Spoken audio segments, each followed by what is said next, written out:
groupe des démocrates, la parole est à monsieur Emmanuel Mandon pour une durée de 5 minutes.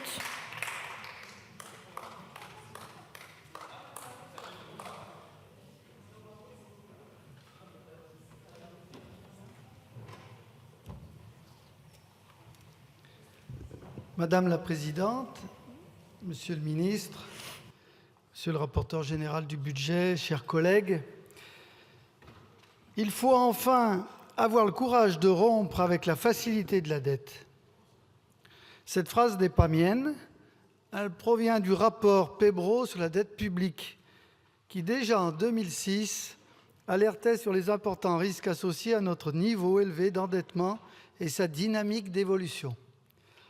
Près de 18 ans ont passé depuis la publication de ce rapport. Or, le poids de notre dette publique n'a cessé de croître. Au deuxième semestre de 2024, elle culmine, ça a été rappelé, à 3 228 milliards d'euros, 72% de notre PIB, un montant que nous considérons comme absolument vertigineux.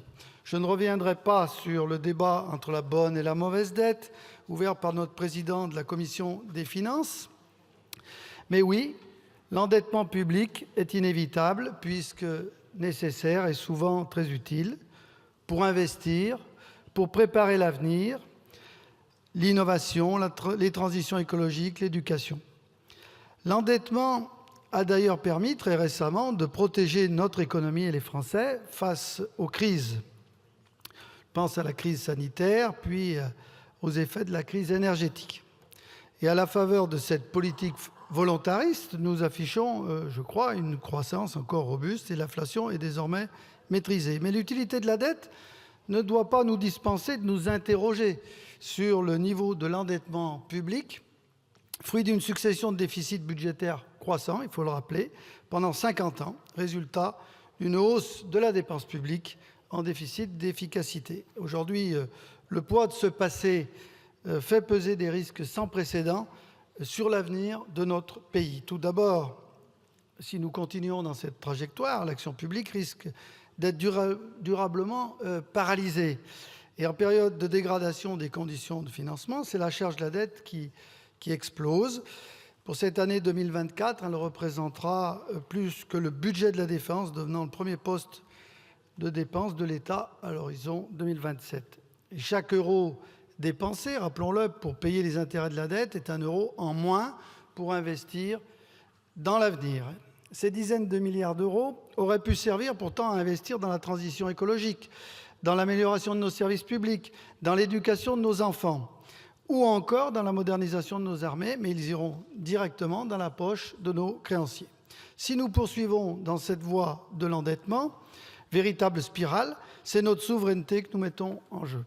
Le décalage grandissant par rapport à nos voisins européens, que chacun d'ailleurs peut constater, ne peut qu'affaiblir la position de notre pays dans l'Union européenne, alors que dans les années à venir, des orientations fortes devront être prises pour défendre la place de notre continent sur la scène internationale. Je crois que beaucoup de collègues dans cet hémicycle partagent la conviction que je viens d'esquisser.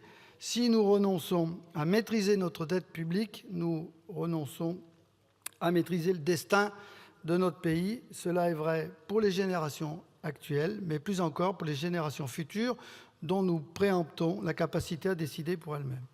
La question fondamentale qui se pose aujourd'hui est celle de la méthode. Le désendettement est certes une tâche complexe.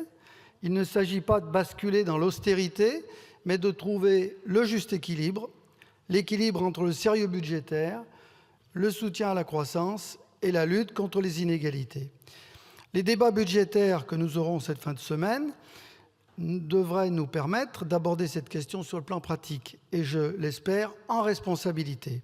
Et au-delà des mesures techniques, je crois que pour parvenir à relever collectivement ce défi de société, nous devrons user de 3 ingrédients, la prudence, l'évaluation et la persévérance. La prudence tout d'abord, puisque à la lueur de ce qui s'est passé pour les exercices 2023 et 2024, avec une nette dégradation des recettes fiscales, nous devons de toute urgence intégrer à nos prévisions un principe de précaution face à un climat économique de plus en plus incertain.